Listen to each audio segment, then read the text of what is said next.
Gentlemen, my friends, fellow humans, compatriots from across the planet, I am Nikhil Parekh.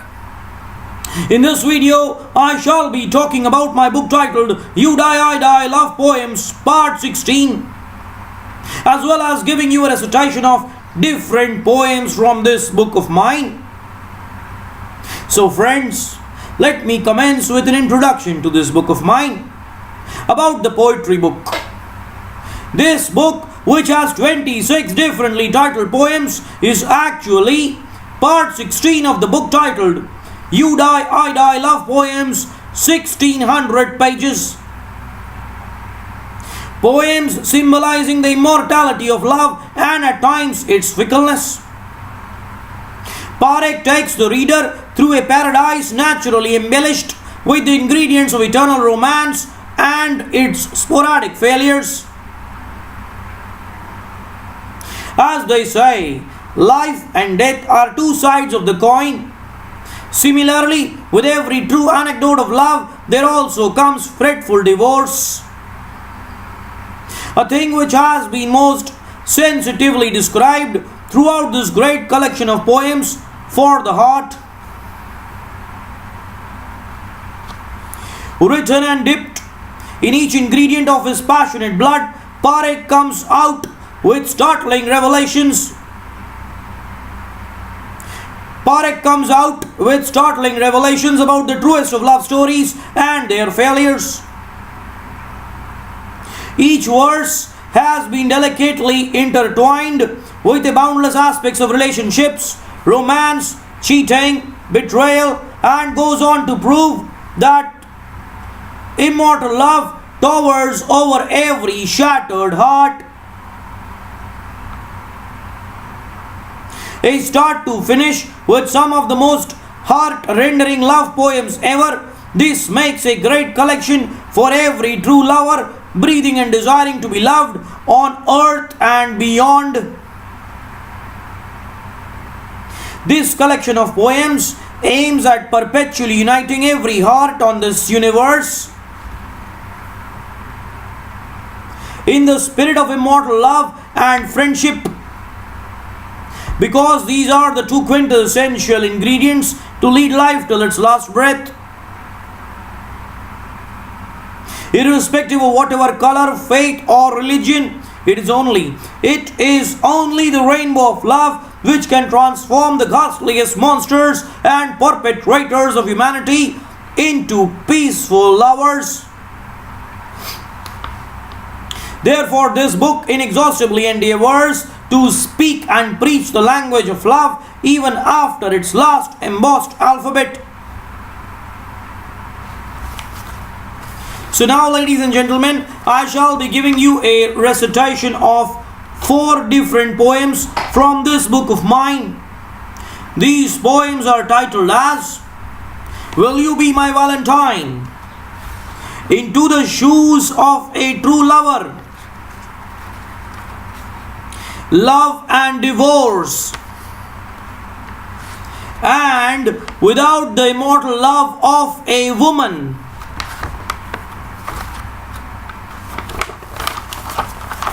Of course, at any juncture of victoriously mesmerizing existence, you can purchase this book of mine from Amazon.com. Ladies and gentlemen, here is a recitation of my poem titled Will You Be My Valentine from this book of mine. Will you be the luckiest charm of my existence?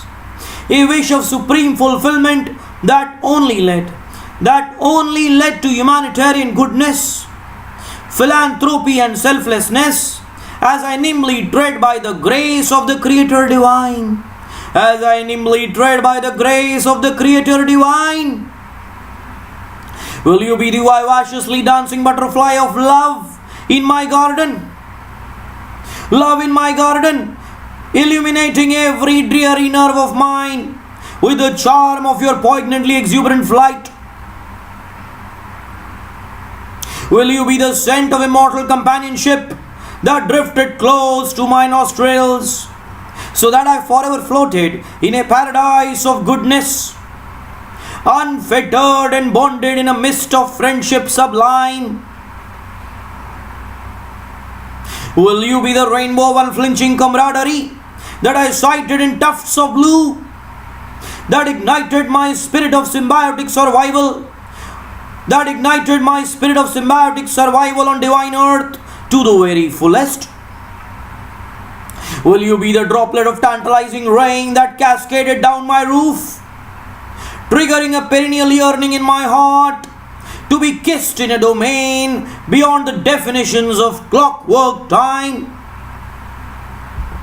Will you be the uninhibited stream that sparkled down the virgin slopes, embracing every element of my impoverished existence with a wand of bountiful endowment? Will you be those invisible tendrils of excitement that caressed my spine, awakening me from a stupor of inane practicality towards the effulgently whistling winds of existence? Will you be the fairy that casts a gorge of happiness wherever you went, a perpetual mist of bliss that I embraced as I continued my truncated odyssey on soil? Will you be that line of destiny on my palms that solely leads to truth, a flame that keeps the true passion of my life ignited with unparalleled caring? Will you be the song that I cherish to sing the most in this universe, a melody whose tunes drifted from the innermost arenas of my innocuous soul? Will you be that undaunted living form by my side?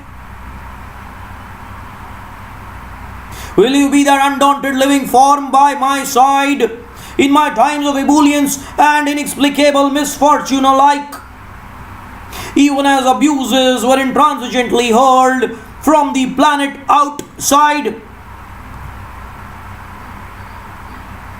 Will you be the tinkling laughter that engulfed my ears with newfound hope every time I felt the ship of my scraggly penurious existence sink to the rock bottom of hopelessness?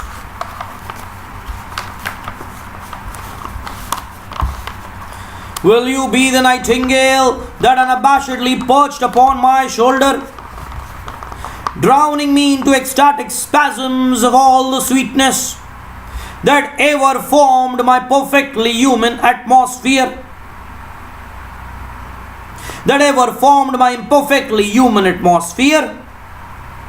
Will you be every lily that blossomed on the path not dared taken, but the very path I chose to celebrate every moment of my synergistically intrepid existence? Will you be the everlasting source of my childlike bewilderment, as the magic of your spontaneity continued to enthuse the informally bohemian footsteps of my life? Will you be the ultimate seductress that drifted me away from the worst of crisis, far away from the world of greed, manipulation, and satanic barbarism?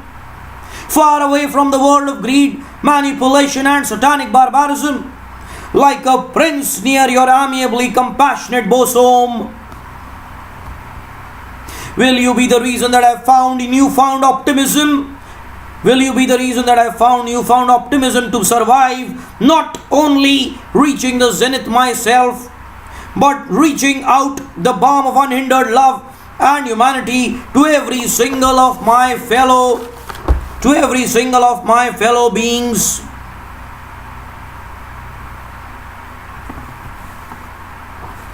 Will you be the voice that I could easily differentiate from amongst every other on the planet, as it was my own heart's cry to forever unite with my soulmate in this life in every life henceforth destined. I guess it's time to propose to you now. And that's exactly what I'm doing from deep within my heart, oh beloved.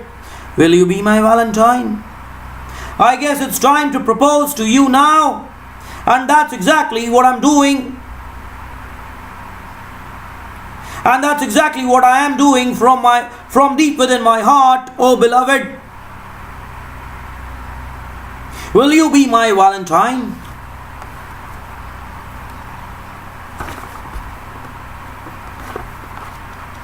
Ladies and gentlemen, I shall now give you a recitation of my poem titled Into the Shoes of a True Lover.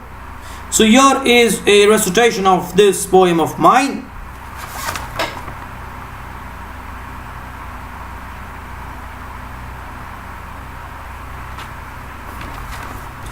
Does love mean being extraordinarily possessive about your beloved, not leaving her even for an infinitesimal instant from the ardently obsessive fixation of your sight?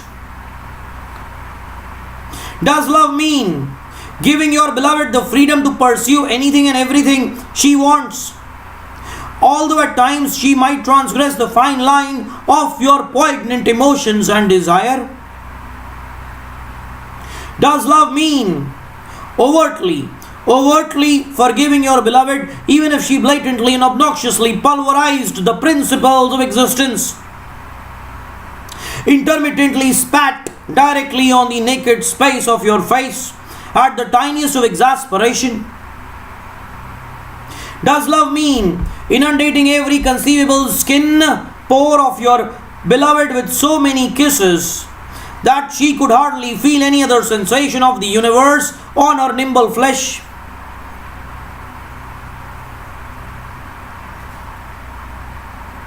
Does love mean standing like a perpetually unflinching citadel abreast your beloved, knocking the last breaths out of any alien man who dared to flirt with her? Does love mean profusely kissing every footprint made by your amiable beloved, keep slavering upon obdurately cold ground with your tongue fervently wagging until the time that she walked? Does love mean expecting your beloved to idolize none other than you every unfurling instant of the day, and perceiving none other than your countenance all throughout the bewitchingly starless night? Does love mean unthinkably putting every perceivable part of your body forward to each vicious arrow that dared come the way of your beloved? Sacrifice your life at the slightest innuendo of danger to her smiles? Does love mean emaciating yourself to the most extreme levels of gruesome extinction, just in order to witness your beloved replenish even the most evanescent of her shadow with all the richness of this planet? Does love mean deriving fathomless happiness at witnessing your beloved flourish in her career and pursuits, whilst you abandoned everything so that the feeling of competition never arose, and to forever see her smile? Does love mean unstoppably embracing your beloved in your invincibly vice-like grip, from which there wasn't the tiniest of escape for an infinite more lifetimes? From which there wasn't the tiniest of escape for an infinite more lifetimes?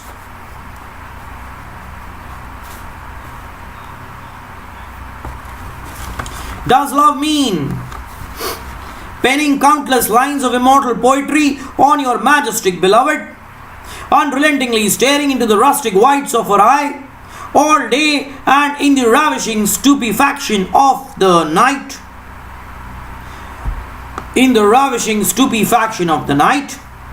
Does love mean emulating even the most obsolete action of your beloved? Giving to the most painstakingly ridiculous heights in copying her bit by bit? And at the same time, bearing with the laughter from the society outside? Does love mean, in all totality, surrendering even the last droplet of blood in your veins to the most ethereal command of your beloved? Perpetually rechristening yourself as her soul mate as well as chained slave?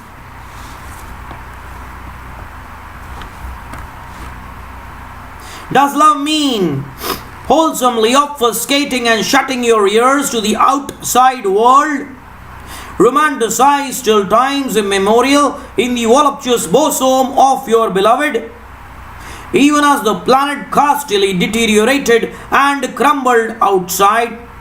Even as the planet castily deteriorated and crumbled outside? Does love mean prostrating forever at the feet of your sacrosanct beloved, considering them as the ultimate God, considering them as the ultimate God, the ultimate heaven and hell on this globe, and for a boundless destinations beyond? Does love mean timelessly kissing your beloved on her blissful lips, mollifying every bit of hunger and thirst in your ravenous body, mollifying every bit of hunger and thirst in your ravenous body by only savoring the compassionate sweetness of a redolent creation? Does love mean letting each sensuous breath of your beloved be the only oxygen for your penuriously asphyxiated lungs, as you royally embellished each naked arena of her flesh with the untamed virility of your creation? Does love mean forever and ever and ever bonding each beat of your passionate heart with your beloved, letting two bodies exist as an unconquerably fragrant one, letting two bodies exist as an unconquerably fragrant one for as long as the earth lived?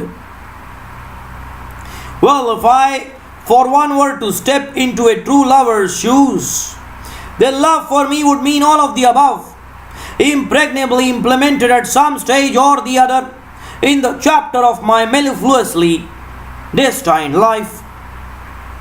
Well, if I for one were to step into a true lover's shoes, then love for me would mean all of the above, impregnably implemented at some stage or the other in the chapter of my mellifluously destined life.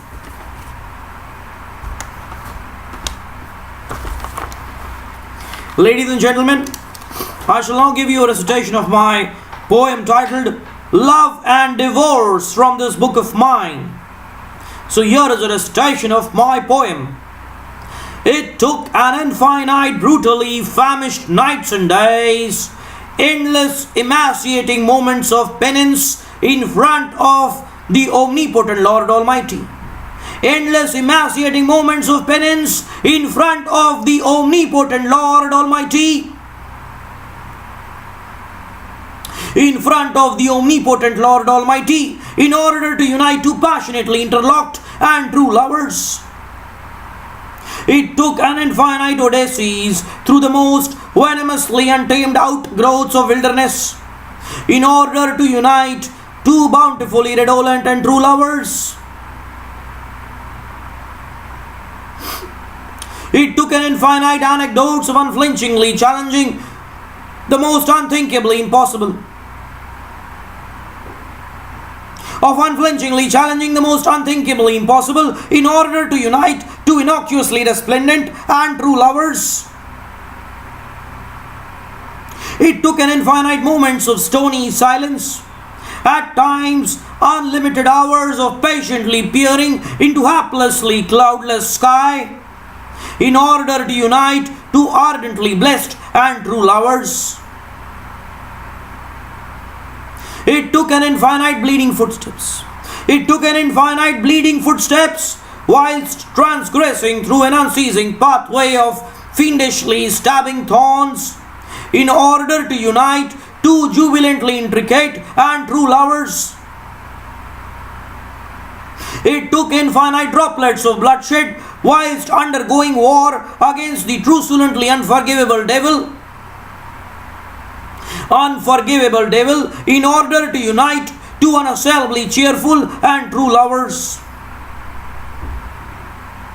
It took an infinite nightmarish nights of confronting the cold-bloodedly sinister ghost face to face,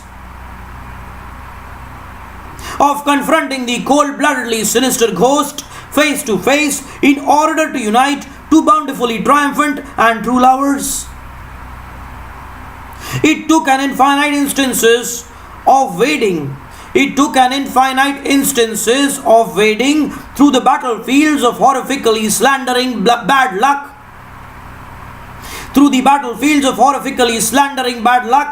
in order to unite two jauntily effulgent and true lovers.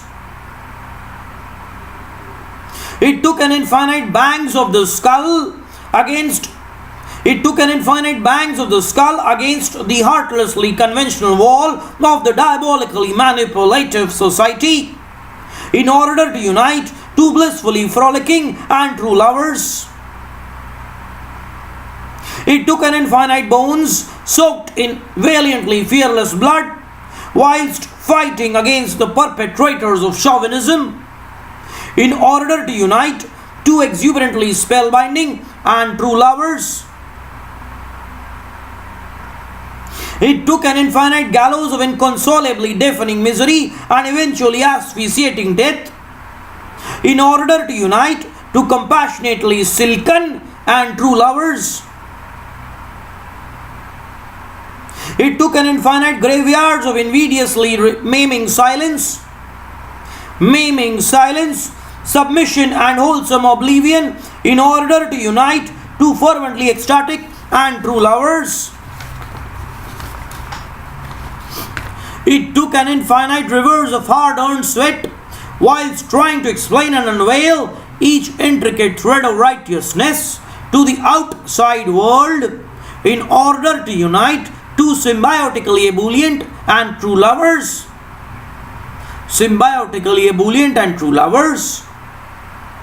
It took an infinite screams of everlasting permeating through the coffins of deplorably diminishing hell,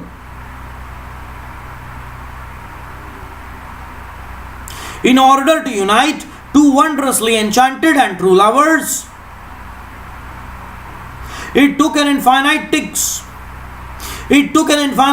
of the painstakingly trotting clock whilst waiting for the most consummately royal moment to strike, in order to unite two enchantingly gorgeous and true lovers.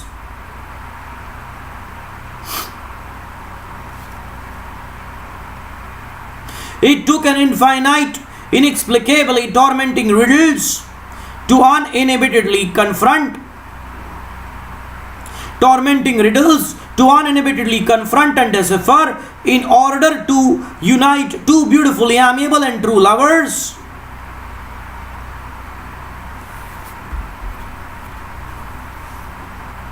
It took an infinite, flagrantly slit throats.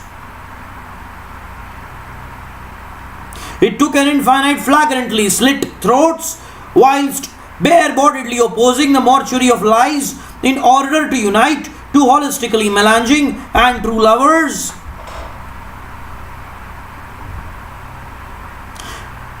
It took an infinite unbelievable sacrifices which rendered even the most resilient of physical form into the most deplorably sullen carcass, in order to unite two ubiquitously charismatic and true lovers. And yet, paradoxically, it took those same two lovers just uttering that heinous word thrice, or just putting a legal application in the court, or just walking in different directions altogether, to vindictively divorce each other, to get ruthlessly separated for a lifetime after they had so immortally and altruistically met. And yet, paradoxically yet, it took those same two lovers just uttering that heinous word thrice, or just putting a legal application in the court, or just walking in different directions together, or just walking in different directions altogether, to vindictively divorce each other, to get ruthlessly separated for a lifetime after they had so immortally and altruistically met.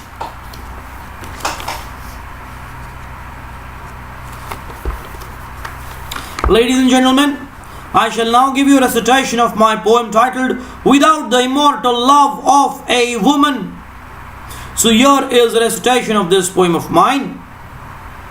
Every man's eye is devastatingly empty, unbearably rotting towards the dungeon of diabolical hell, without the celestially commiserating reflections of a bountiful woman.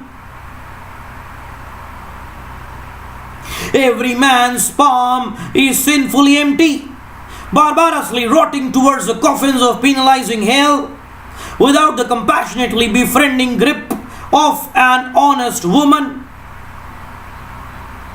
Every man's vein is dreadfully empty, devilishly rotting towards the vacuum of torturous hell, without the invincibly righteous rudiments of a sacrosanct woman.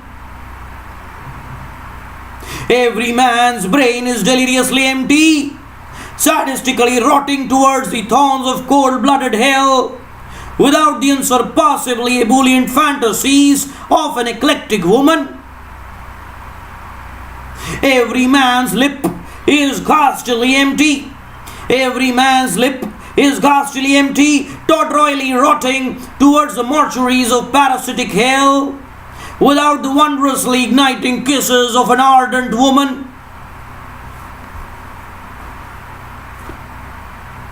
Every man's shadow is venomously empty, carnivorously rotting towards the skeletons of hideous hell, without the mellifluously symbiotic sweetness of a benign woman. Every man's signature is disastrously empty, egregiously rotting towards the nothingness of hedonistic hell, without the astoundingly ameliorating reflection of a caring woman. Every man's mission is treacherously empty, horrendously rotting towards the dirt, of excoriating hell, without the pricelessly unconquerable encouragement of a blessed woman. Every man's lung is cripplingly empty, nonsensically rotting towards the meaninglessness of asphyxiating hell, without the unassailably reinvigorating breath, of a timeless woman. Every man's check is lecherously empty, salaciously rotting towards the perversions of crucifying hell, without the mischievously spellbinding peck of an untamed woman. Every man's chest is drearily empty, ignominiously rotting towards the blackness of massacring hell, without the magically reincarnating caress of a sensuous woman. Every man's spine is lividly empty, preposterously rotting towards the holocaust of morbid hell, without the insurmountably majestic virility of an enigmatic woman. Every man's adventure is hopelessly empty, sacrilegiously rotting towards the ghost of tormenting hell, without the inscrutably tantalizing echo of a mesmerizing woman. Every man's skin is frigidly empty, inconsolably rotting towards the whiplash of strangulating hell, without the fathomlessly unabashed exhilaration of an intrepid woman. Every man's soul is cursedly empty, inexplicably rotting towards the gallows of murderous hell, without the infallibly consecrating sensitivity of a vivacious woman. Every man's shoulder is dolorously empty. Every man's shoulder is dolorously empty, blasphemously rotting towards the shards of deteriorating hell. Deteriorating hell without the amazingly unflinching unity of a blissful woman.